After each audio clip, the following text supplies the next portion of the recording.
want you to protest. I don't want you to riot. I don't want you to write to your congressman because I wouldn't know what to tell you to write. I don't know what to do about the depression and the inflation and the Russians and the crime in the street. All I know is that first, you've got to get mad. I want you to get up now. I want all of you to get up out of your chairs. I want you to get up right now and go to the window, open it, and stick your head out and yell, I'm as mad as hell, and I'm not going to take this anymore!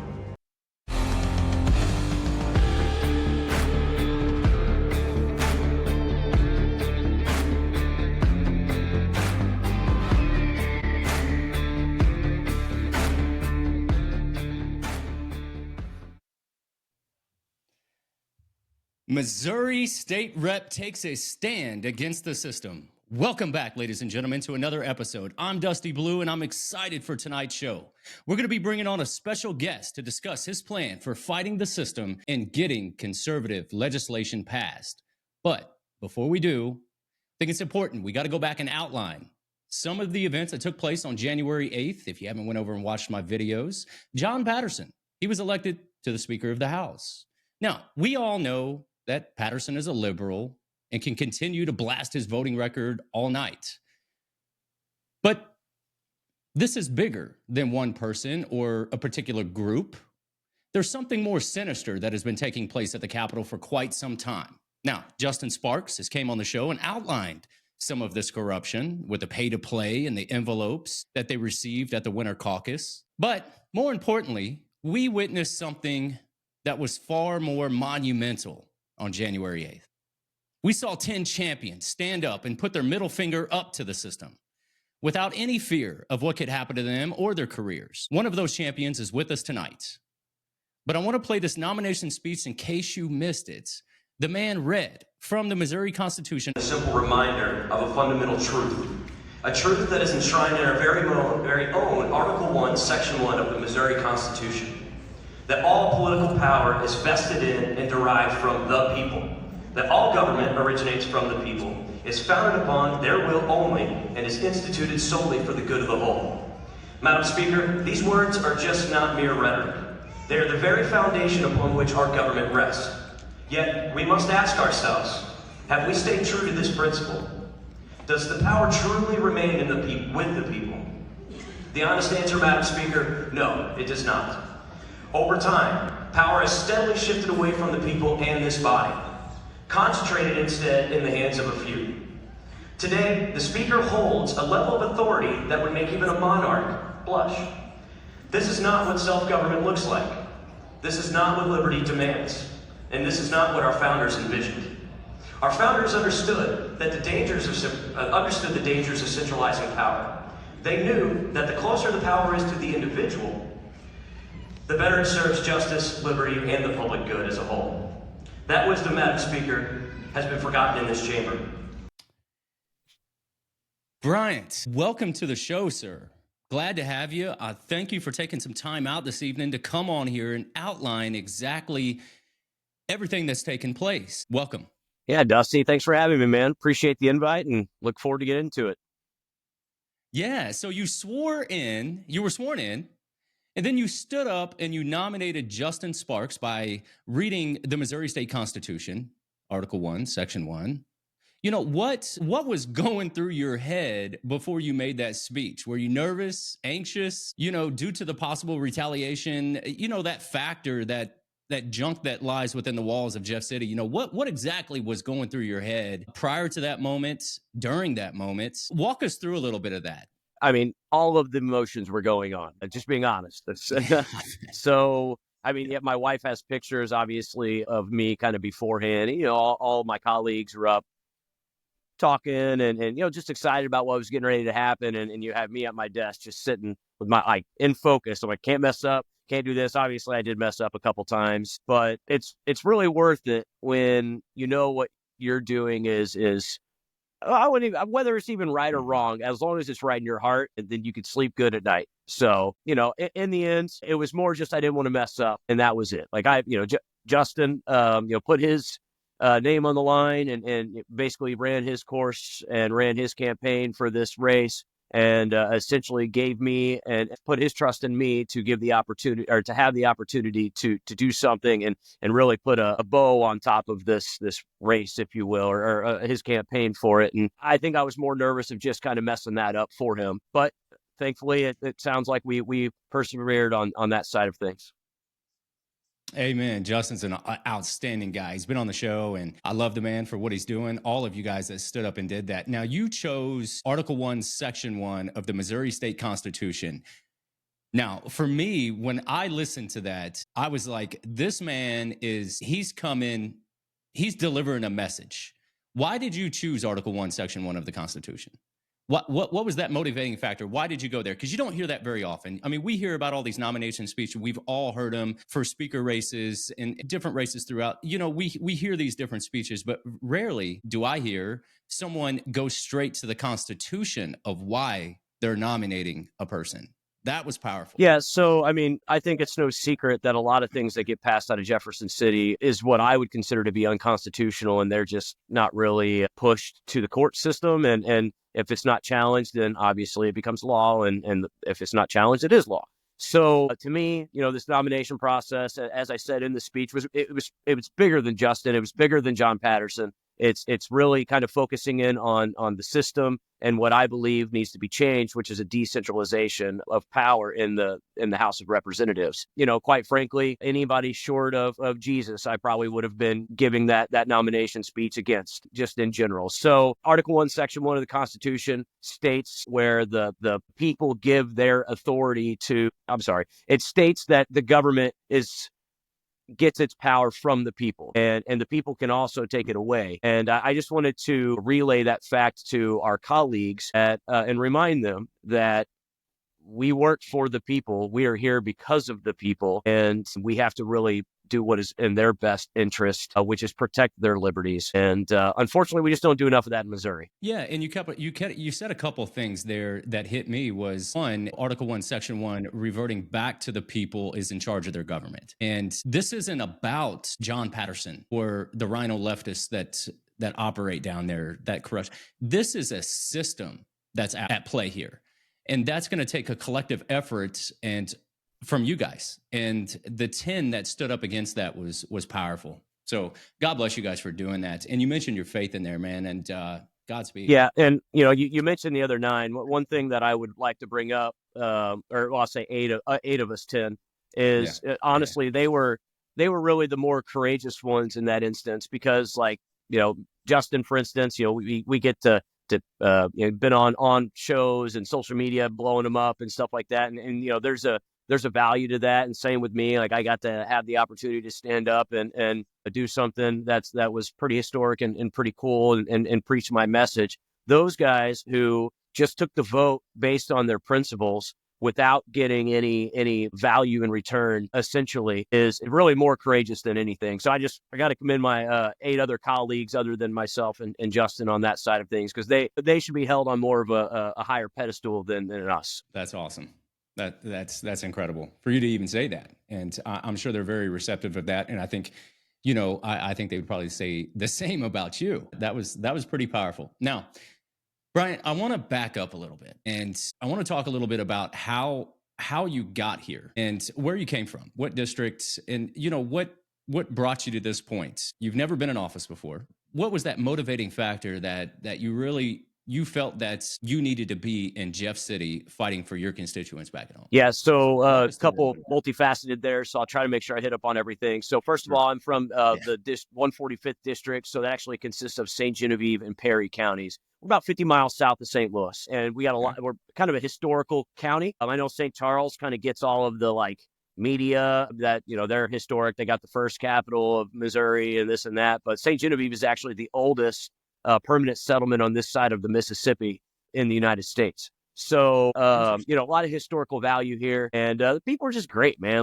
We're in God's country. Everybody's nice. It's, we got a lot of different denominations when it comes to, religion, and Catholic and Southern Baptist and Lutheran and this and that. And just overall, we're a great community who have a tendency of coming together, and we think alike. So I obviously I'm biased, but I have the best district in the entire state. So, obviously I'm a little bit jealous of some of my more urban colleagues who only have to door knock for 5 miles and they covered their entire district, whereas mine is an hour and 45 minutes one way from the other side to the other. But yeah, in regards, it's kind of changed the take a turn here and get into like why I got into politics in general is to be real honest, man, I've been real political most of my life. My parents are real political, grow up listening to all the talk show pundits and the real conservative pundits that Some Rush Limbaugh, Limbaugh, right? Glenn Beck. Like we went to Yeah, a man. couple different Glenn Beck rallies, one in DC specifically. That always hits home to me, and I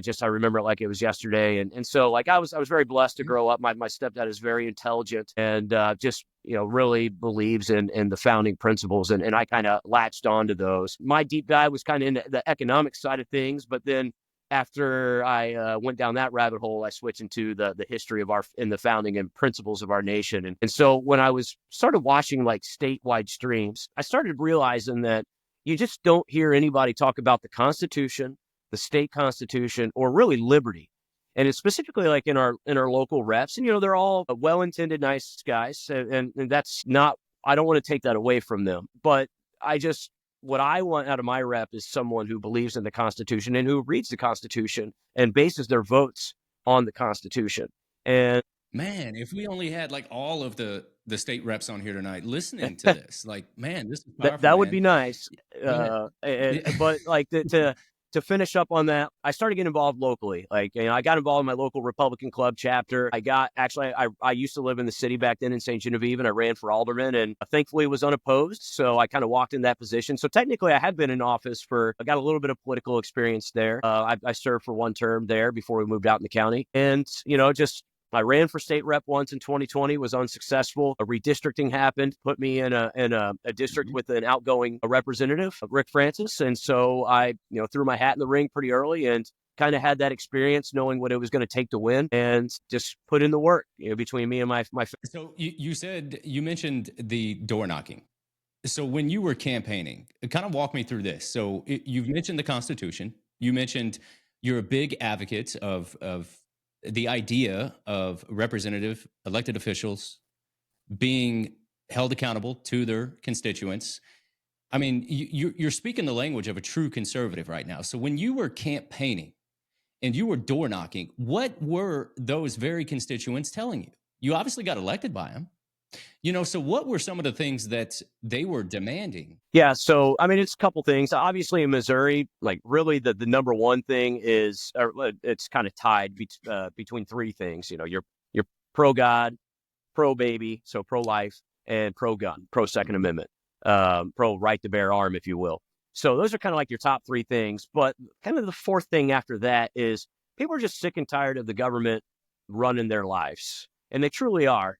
And Too big, right? And Yeah. that's kind of like the American way at heart. So that's why our nation was founded, to get Britain out of their lives, and to allow them to live their life the way they needed, to allow them to be able to afford as many liberties as their creator gave them. So that's the people still believe that. They just are kind of they can be fixed. And they obviously, most of these reps, they're friends to their local communities. And so they think that's what they're doing.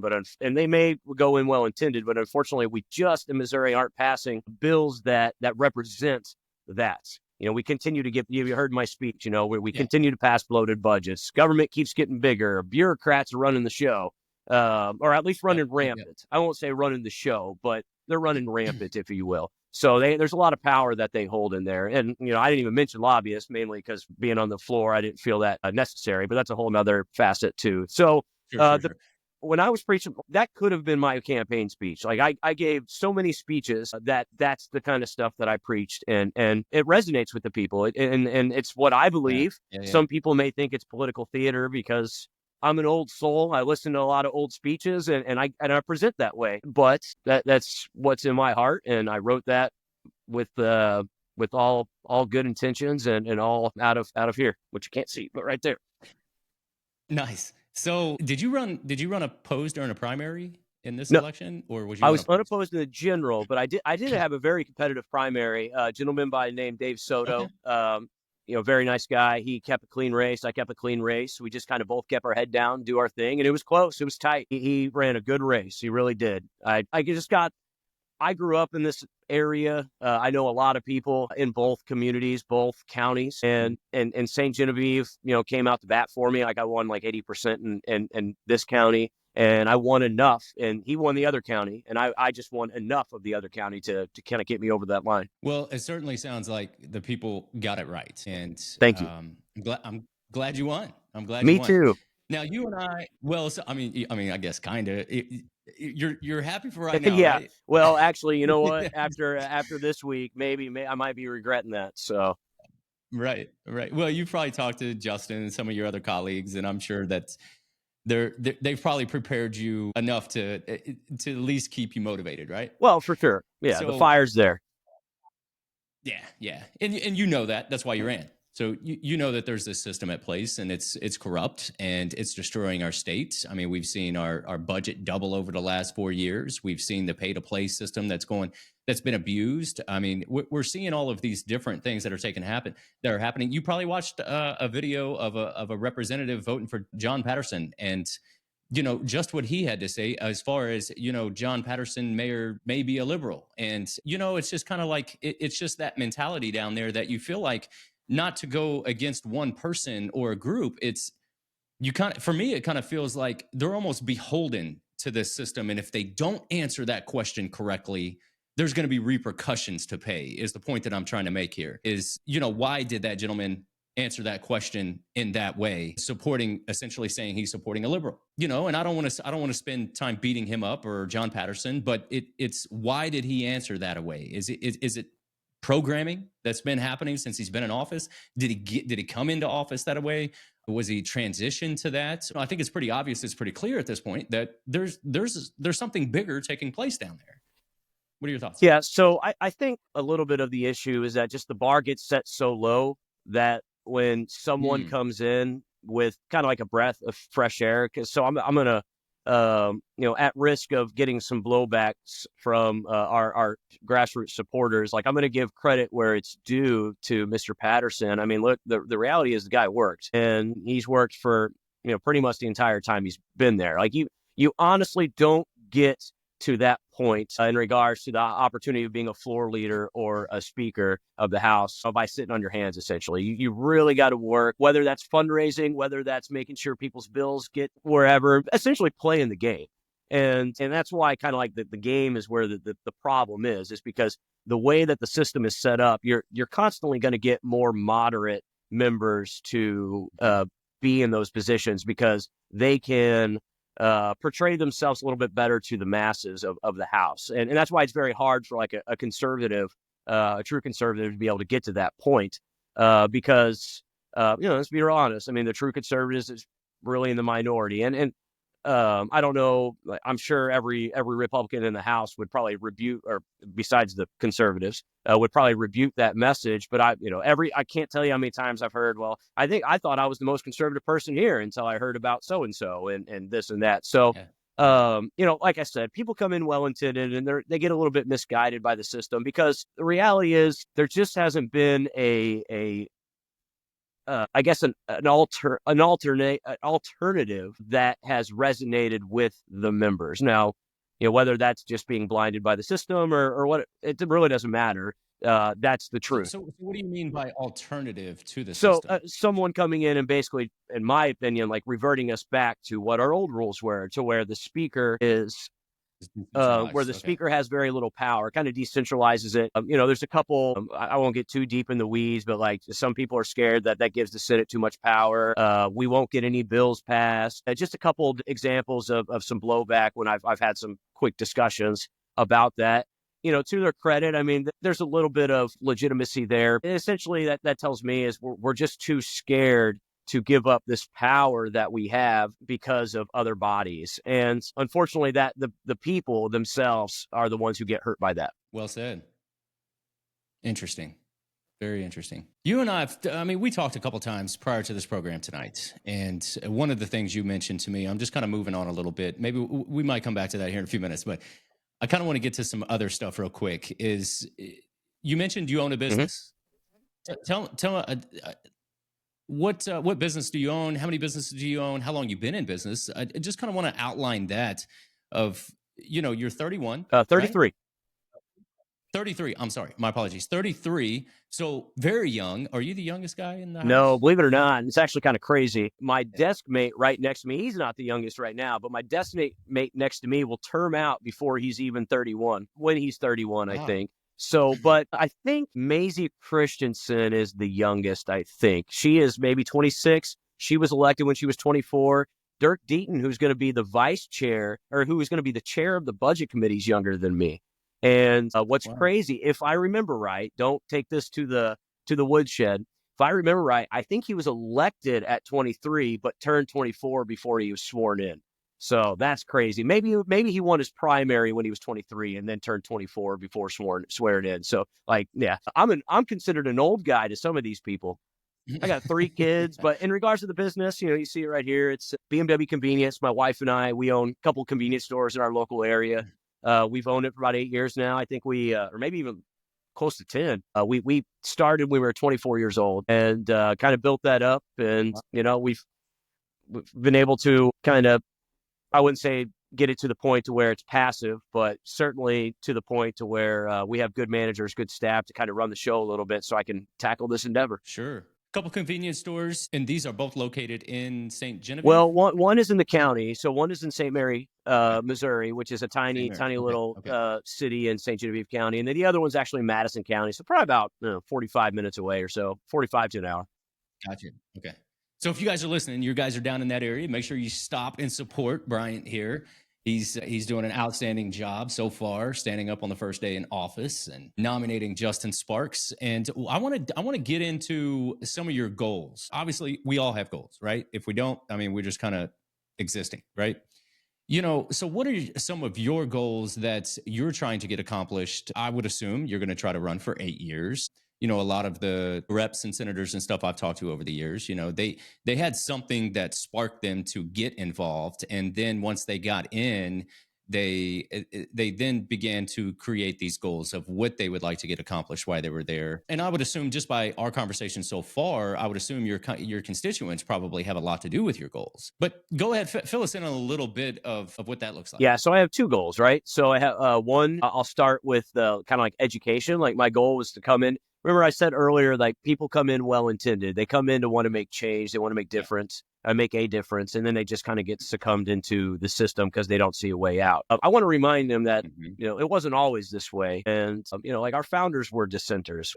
Without, like, if we don't have that mindset, we're just never going to make those changes. And like a lot of these guys, like I said, they think they're the kind of the most conservative person that they've met until they get here and realize that they're not.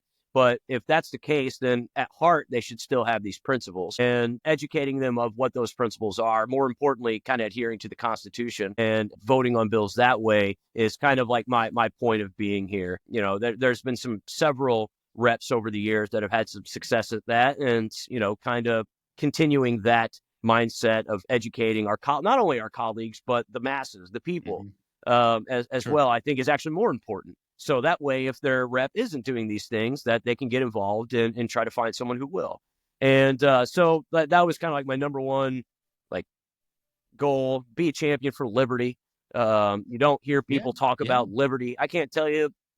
I could probably count on the time on my hands how many times on my hand that I've heard the word liberty spoken on the House floor, and it probably all came from the same person, Tony Lavasco. He's one of the more conservatives that we've had over the years. Anyways, my legislative priorities, which is kind of the second half of it, and obviously we want to be effective legislators. The number one, we have a local sales tax issue that is going on here. I'm considering it kind of like corporate welfare, somewhere along the lines attached to an omnibus bill back in 21. I'm sure probably some sort of a lobbyist group was able to write up some language or have a rep write up some language and attach it to a bill. And unfortunately, it gave some sales tax exemptions to some big corporations in our area.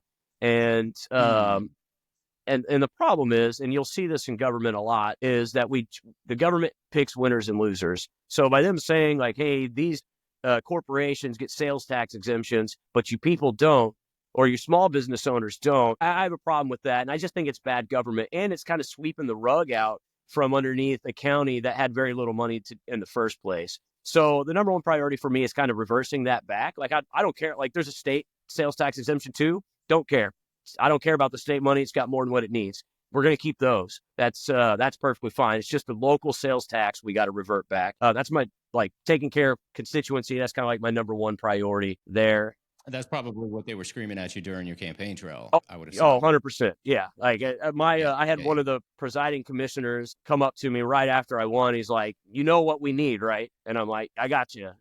We'll file it. We'll work on it. So that was the first bill that I worked on and filed. Another priority for me is repealing Proposition A, minimum wage, the new minimum wage law. As much as I would love to get rid of minimum wage in general, because principally I'm against minimum wages, the reality is it's just not going to happen. So if we can just try to revert back to this, to what we had before 2025, that would be ideal. Look, to me, principally, it doesn't make any sense that we allow the people to vote themselves raises. And what I mean by that is the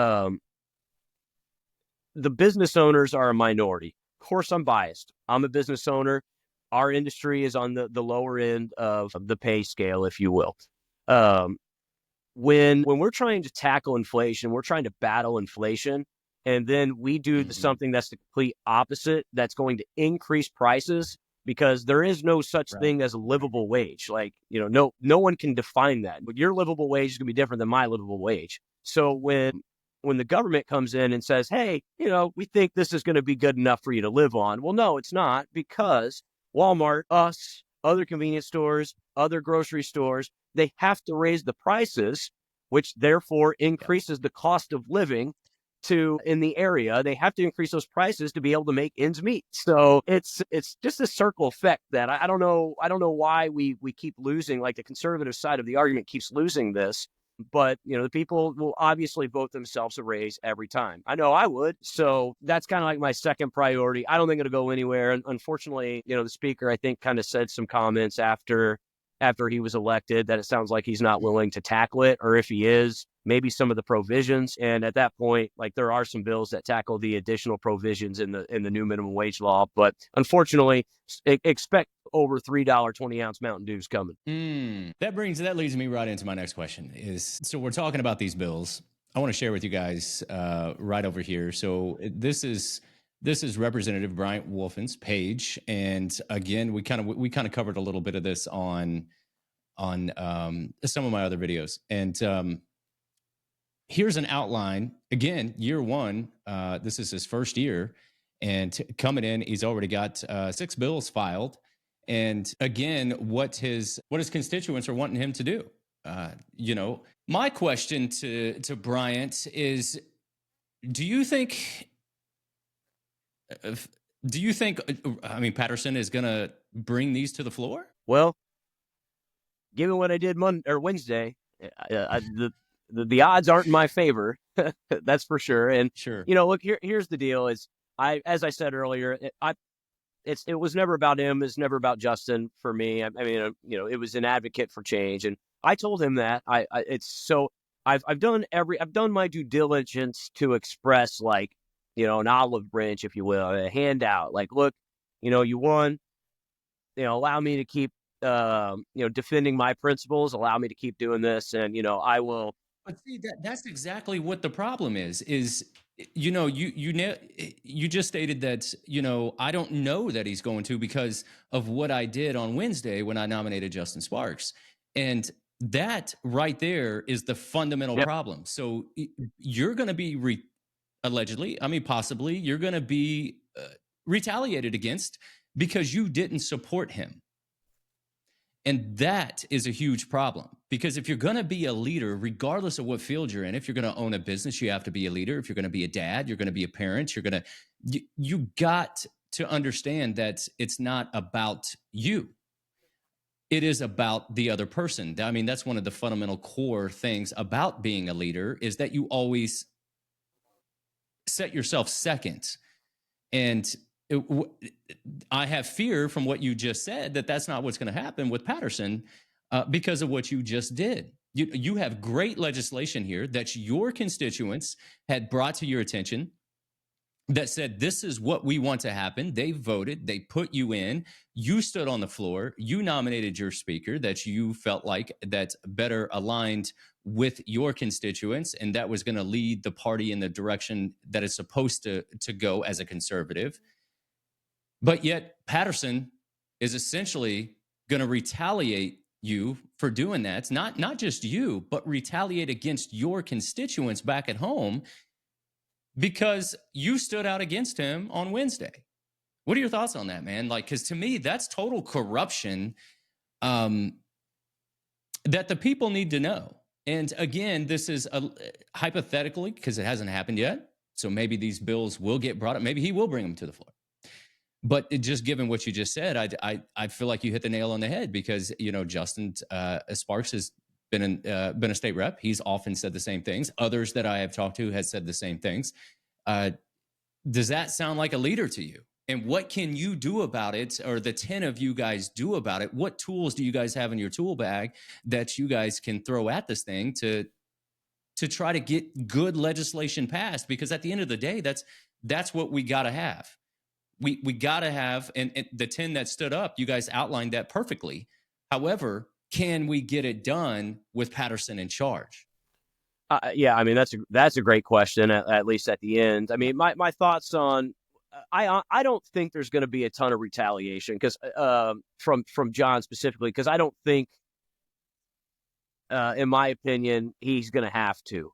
And what I mean by that is there's going to be a lot of colleagues that disagreed with what I did, and they don't know me. And, you know, granted, that's on me. Like I got to get out and reach out to these people and or to our colleagues. And sorry, lost my train of thought. Anyway, so I need to reach out to them and talk to them and really show them like I was genuine in what I was doing. It wasn't for the clout. It wasn't because I wanted all the social media. To be real honest, I probably wouldn't be here today if it wasn't for my wife, because she's like, well, you probably need to explain yourself a little bit. I'm like, all right, I guess that makes sense. So like it's once they realize like what I did, and I think they understand that I think the tone will lessen. And because the reality, like the speaker has probably by the time session's done, he's gonna have about 1,500 bills. He's got to fine tooth comb and pick through those. That was my next question: is how many bills are coming up on Monday? I would suspect that Monday, I think, is when you guys are going to get back to business, and you know all of those bills. So you're saying about 1,500 of those bills. Well, right now there's only about 800, but eventually, like by the end of session, there's going to be that many, and you know he's got to go through all those, and the best way for him to pick and choose what those can be is by getting the support of your colleagues. So if there's a bill that has 20, 25 co-sponsors, you take it to the floor leader, be like, hey, like, we really want to get this bill. He can relay that to the speaker, maybe go straight to the speaker. Who knows? He could possibly bring that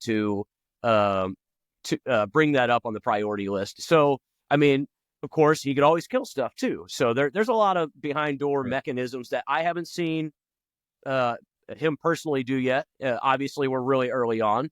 By the end of session, maybe I can come in and say stuff that he has done.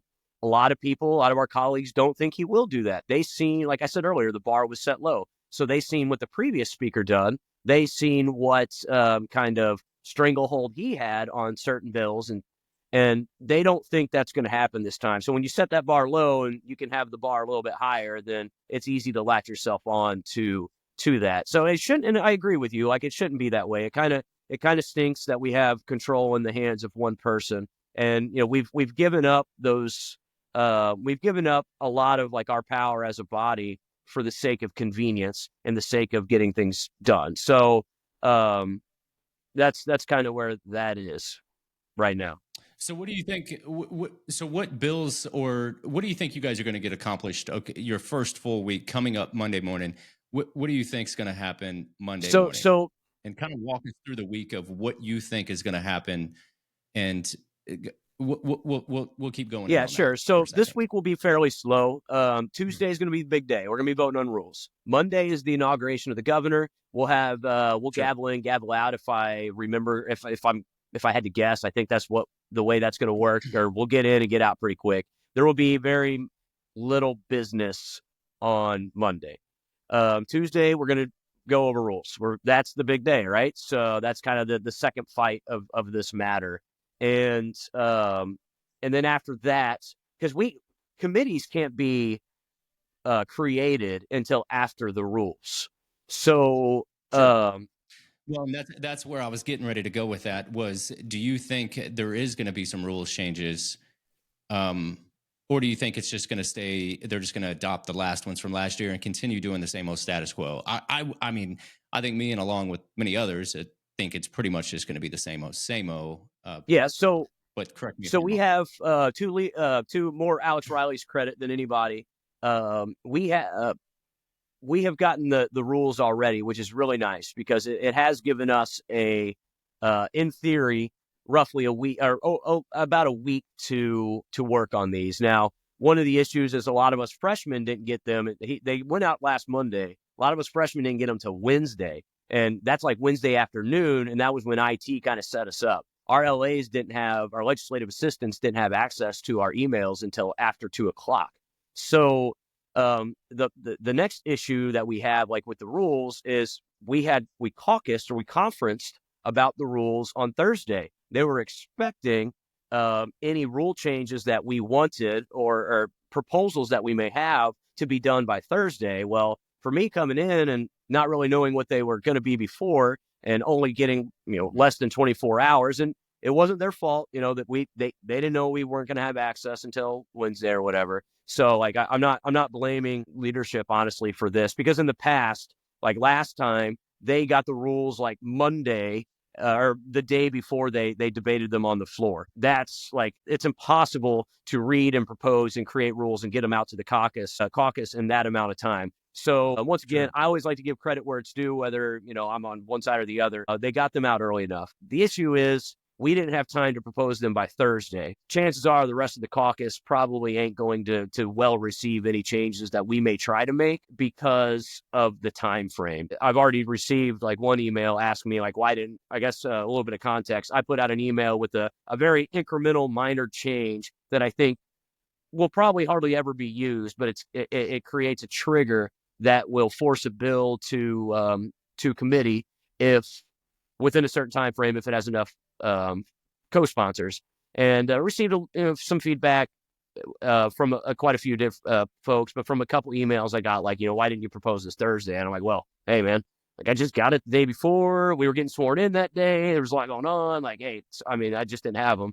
And so I put them out. I don't think there will be any good rule changes that will be accepted. But, and sorry to kind of go on a tangent here, but No, I think it's good. I think it's great. Yeah, keep going on that. I mean, because that's what's important. Because again, it kind of goes back to those constituents brought you into office. You've got a particular legislation that applies to your district and applies to the Missourians here. And the important part is we got to have a speaker that's going to allow these bills on the floor. And if we don't have that, then we're just spinning our wheels and nothing is getting done, which is exactly what's been happening over the past several years. 90% of the legislation that's been passed has been garbage because of good conservatives won't let their bills be read on the floor, and that's a huge problem. So 10 of you guys stood up. I'm sure you guys have collaborated. You guys have talked to each other, and I'm sure you guys are probably trying to figure out a way and formulate a way to get those rules changed to help benefit you guys. I don't know. Well, I could say this. Time will tell. I would not expect any major rule changes to come this time around. I mean, we can try, but Sure. they will be failed. And for me, the goal coming in, and you got to be a realist, like coming into this building. You come in, you're new. You don't, even if you know the process, you don't know the process. Like you can read the rules because they're public. Last year's rules because they're public. You can watch all the streams you can, but you don't know the inner workings of the building until you get there. And to an extent, they are right when they say that. So it's very hard for like an incoming freshman to come in and be like, hey, like I see this problem, like I think we need to do this, yada, yada, yada. And so for me, the goal is to kind of get the ball rolling on some potential rule changes for next time. Alex Riley, the floor leader, he's pretty easygoing. He's pretty he'll at least give you the light of the day and talk to you and at least kind of talk you through some of these things. So I'm hopeful that he will be willing to extinguish some or relinquish some of the power kind of moving forward in the next leadership side of things. But look, I always say, like, I'm only here for 2 years. I hope to be here longer, but I'm going to legislate and come in here and act like I'm only going to be here for 2 years. So if I can introduce some things that get talked about and may change next time, that would be great. I can't speak for the rest of or anybody else who has any. I do know of maybe 1 or 2 that are coming, and I don't want to put words in people's mouths and their reasonings behind doing those. So yeah, I mean, absolutely, we'll see how it goes. There are some changes that leadership made. I can't say I'm a big fan of them. They've given some compelling reasons. I think they've probably left out some of the more than likely unintended consequences that will come with them. There is more than 10 that are not necessarily happy with the rules. So, it's possible that if we can't get any rule changes, there may be more than 10 no votes on. Well, there will be for sure, because the Democrats are going to vote no matter what on the rule. Interesting. So what do you think that number is? I couldn't tell you. I mean, I really couldn't. No? I just kind of sharing some sentiment that I feel like some people are just kind of upset with kind of feeling like their voices may get silenced or may be overlooked if they have a disagreeing opinion by whoever's kind of up at the dais at that point. So yeah, I mean, we'll see where it goes. I can get into some of the specifics of these new changes if you want. If you could just bear with me a moment, I can pull them up. And really the big one that the changes have came from leadership. Most of them are pretty small, minor, don't really do a whole lot, and actually like calling caucuses conferences and so like some minor definition changes. The big rule change that I think there's 2 biggies that have came, and one is basically it's going to be rule number 49(9)(e). And what this is going to do is it is going to force those who want to add amendments to bills have to file the amendments before they can be inquired. So under current existing rules, a representative can basically kind of filibuster their 15 minutes while maybe like staff or another representative goes and files their amendment to a clerk. When we're in the thick of things, it's kind of like the Wild West out on the floor. Things go really quick. Like amendments pop up, they may be gone. The bill may pop up, it may be PQ'd and it's gone. Like before you can amendment, maybe the speaker doesn't see you, whatever, so your amendment can't be added. So what this would do is if you raise your hand up and ask the speaker basically for an inquiry, he can call on you, doesn't know your amendment's coming. So it's kind of a way like around the speaker, right? And you can have someone go file your bill while you're talking. And then once it's filed, you can be like, well, actually, I'm actually going to propose this amendment, yada, yada, yada. Democrats do it a lot, although it has been used by conservatives in some instances. So what this rule change is going to do is it says that you have to have your amendment filed before you can inquire, before you can be called upon. So if you raise your hand, you get called on, you didn't have your amendment filed, you can be PO'd, like point of ordered, and then you got to sit down. You'll be done. The reason this is this gives more power to the speaker to be able to determine whether or not they like the amendment or not, and he cannot call on you. Or at least that's my theory. Sounds right. I mean, I don't know. I've never been a legislature, but yeah, that certainly sounds right. I mean, we're going to find out come the first of the weekend of next week. I mean, obviously we got the big day with Kehoe and the whole inauguration thing. But after that, I think that people are fully expecting our legislatures to get to work. And, one thing that we're going to be doing is I plan on being there quite a bit. And of course, reporting on all of this stuff and being there on the floor, recording it and disseminating it back to the people so that we can continue to stay on top of it. I want to go to I don't know, I've been trying to kind of manage these different screens here. If we have any questions, so if anyone out there is listening and they would like to ask Bryant any questions, now would be a great time to do it. We've been on here just right at an hour now, Bryant. So it doesn't feel like it, but it never has. does. Let's see. I'm just trying to go through some comments here. Show Me Sentinel said, great speech from the gentleman from St. Genevieve. Thank you very much. Thank you. stand with the people or against them. Thank you for standing up, Brian. Thank you. The Anvil is a great place to eat down there too. So giving you a little insight while you're Yes, down there. absolutely. The onion rings. The onion rings are top notch. That's right.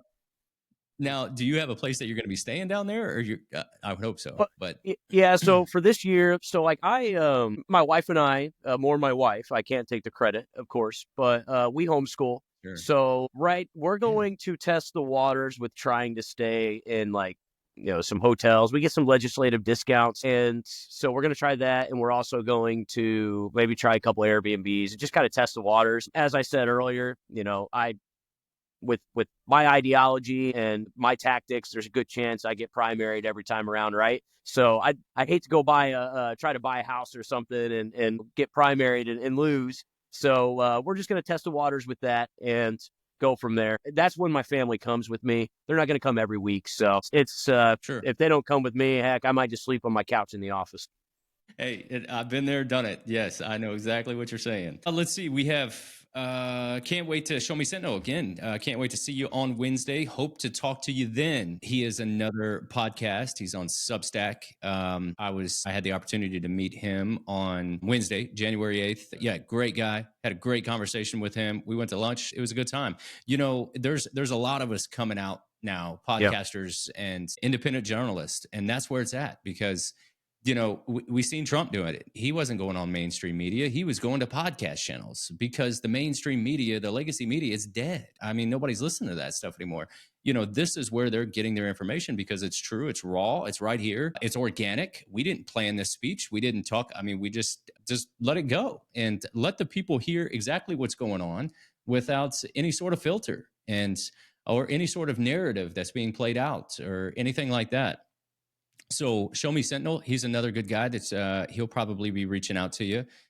Yeah, would love let's that. See. Yeah, Missouri Rhino Watch, Josh Lehman, he's another great one. I want to give him a shout out. We've built a pretty good relationship over the past few weeks and started to really get to know him and his podcast and a very good articulator when it comes to the processes within the House and the Senate and kind of breaking stuff down. So if you haven't watched any of his stuff, I'd encourage you to everybody watching to go and do that. Awesome guy. Cheryl Arns, Kathy Place, 3 others. People are watching with you. So they're there with you. Debbie Patterson, is there a plan to dismantle this system?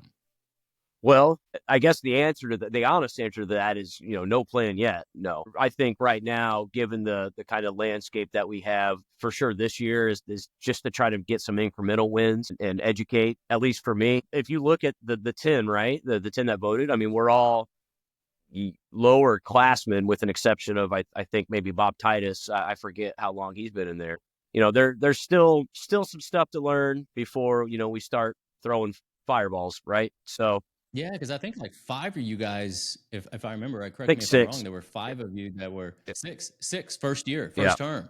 So, I mean, that was, I just can't get over it. I remember when it happened, like I'll never get over it. Like the 10 of you guys standing up, 6 of which were brand new first time in office that, just came in and just put a middle finger up to the system, man. And that was incredible. I tell everybody I know, I've mentioned it on my show several times and, I'm going to continue to do so to support these champions, and I hope that you guys continue to do the same.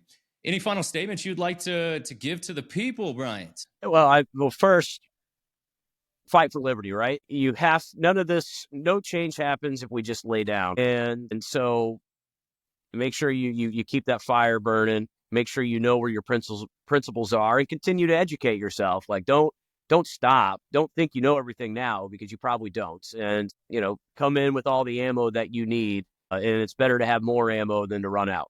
Keep that. The grassroots movement is strong right now. Like you see what happened in the primaries. You're talking a third of the Republican Party, and that's scary to those who are in power, and it should be.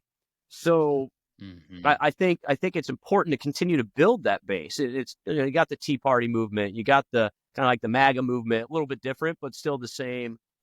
Same principles. You had the Ron Paul movement there back in 2012 and stuff. Might have lost you for a second. Yeah, my phone went down to 20%. So like the reality is what happens is we get these movements going, we get a decent following, and then it just kind of fizzles out. And we can't let that happen. We got good momentum right now. and the message is strong, and people are kind of waking up. So, and it excites me to see it. Excites me to be here to be able to try to facilitate these changes, at least to the best extent that I can. So the thing right now is to try to figure out what's the best way to do that. I don't know if trying to burn down the system right away is the best way, but certainly succumbing to the game is also not going to work neither. So finding that counterbalance of trying to keep the respect of your colleagues while teaching them and promoting these principles is my goal anyways. I can't speak for anybody else. And if I can just turn a couple votes, a couple people in the direction of the Constitution and be a little bit more consistent to the Constitution, that I would consider that a success. And I would take my time here. I would sleep well at night, I guess would be a better way to put it. Sure. And I think you nailed it, is the people are awakening. We're seeing that more and more and more. I mean, we saw that November 5th like we've never seen it before. I mean, mandating Trump back to the White House. I mean, that was huge. And, I've been saying it for quite some time now, is the grassroots movement here in the state of Missouri is got a lot of momentum right now. And we saw that with Bill Eigel, and we saw that with Justin Sparks. We're seeing that with the 10 that stood up. We're seeing that across the states. Grassroots is getting louder and louder and saying enough is enough. We've got to get back to some sort of normalcy to where we have, as conservatives, we have a moral compass that we live our lives by. Those morals, those values that we all hold dear to our hearts, it just feels like it gets trampled on by the so-called Republicans that are in Jeff City. But you're right, they are awakening. I talk to people every day that were like, I did not know that. If I would have only known that before I went and voted. I'm hearing that continuously all the time. And it's so great to hear that, and even greater to see you guys stand up, because the voices are getting louder and louder. One of the questions, is there anything that we can help you with coming from the Show Me Sentinel? Well, I just, to be honest, everything, like, the power comes from us, or from the people. So, keep active. One thing that I do kind of want to get off my chest, if that's okay, as I kind of think about it. Absolutely. Is, I think the grassroots, and this is just my take, by the way, I really think the grassroots, which I came through, like I was in We the People, chapter, that's where I came from. I think kind of shifting not the message, but the aggressiveness to an extent, I think could go a long ways. And I'm going to give some insight, and I don't know if this should be confidential or what, but just to our colleagues, it comes off as crazy, and then they just disregard it. And, if they're not going to give you the light of the day and listen to you because of some tactics that come in, then you're not going to be effective. So the best way to be effective to these people is, show them respect, get in the door, have these conversations, because the reality is, the 162 representatives here, they're taking time away from their family. They're taking time away from their spouse, their kids, their jobs, if they're not retired, and all these different things. And they're on the road all the time. And you got to respect that to an extent. You may not agree or disagree, or may not agree with their politics and agree with their decisions and agree with what they do. But, to get in the door, show a little respect, preach the same message. Nothing has to change there, because you're right. The grassroots is right on so many things, especially when it comes to preaching liberty. And typically the grassroots are more educated, which is why they're that way. And so I just wanted to get that point across, because I know there was a lot of our colleagues, specifically freshmen, when I talked to them, that really got rubbed the wrong way with how a lot of people were kind of coming through. And they basically would tell me look, we'd love to have conversations with them, but I don't want to get just yelled at for 30 minutes, right? I want to have regular conversations. So to put this in perspective, are you talking about the grassroots people, or are you talking about your fellow colleagues, you guys as legislatures? So if the people wanted to go, so who's your message talking to fair, right now? fair point. That's what I should have elaborated on that more towards the people. And I don't want that to sound as oh, Bryant's not one of us. What the heck? I'm just giving you some insider information to try to be more effective.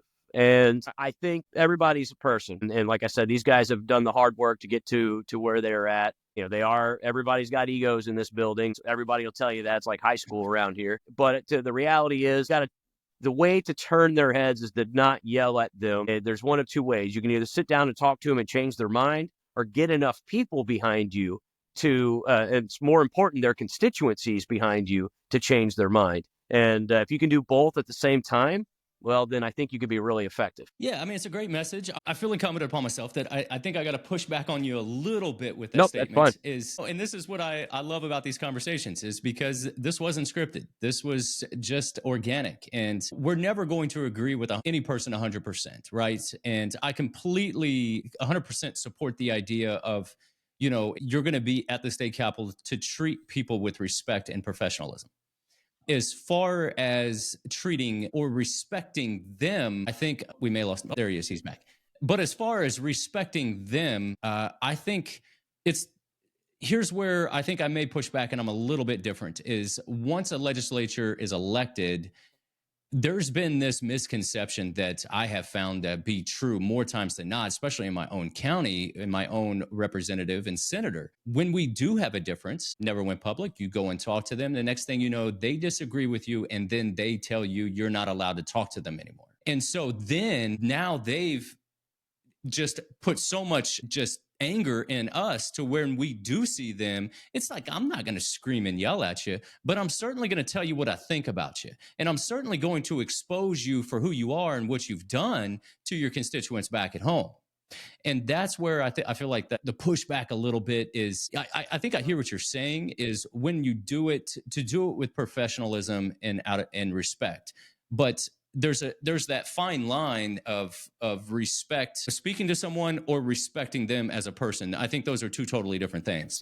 I can speak to someone with respect, but not respect them. Because at the end of the day, again, it's not against an individual or a group down there, a small group. It's against the system. And there are, in my opinion, there's certain people that are obviously heavily involved with that system that is running that system. If we look at the grand scheme of things, I mean, what do we have? 4, 5, 6 people that run that entire building down there that essentially tell you whether or not your bills are going to get brought up or whether or not they're going to get read or sent to committee or heard or whatever else, and that's a huge problem because the constituents back at home, what we're seeing is not all of the inner workings, right?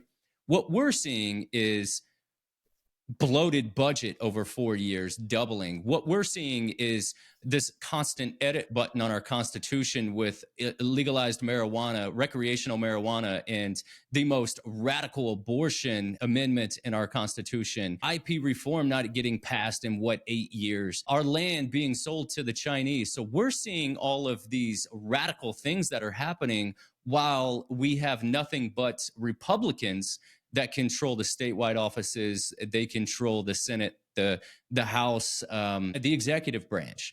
When you have that many Republicans that control a state, but the only things that are happening are these big blue things that just make the Democrats do backflips and dance with joy, right? And so when a person goes to the Capitol, they're angry.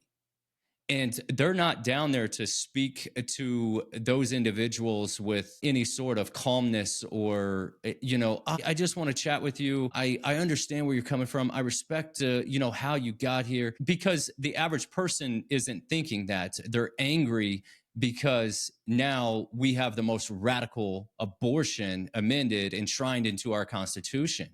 And it all happened under Republican leadership. So just a little bit of pushback, but I think I understood what you were saying. Totally fair. And one thing, it's funny. I was pretty good friends with an unsuccessful candidate down here in the Southeast Missouri, and we actually had a lot of this same discussion because our principles were on the same place, but our approaches were a little bit different. And I think one thing that we kind of compromised on is maybe you need a little bit of both.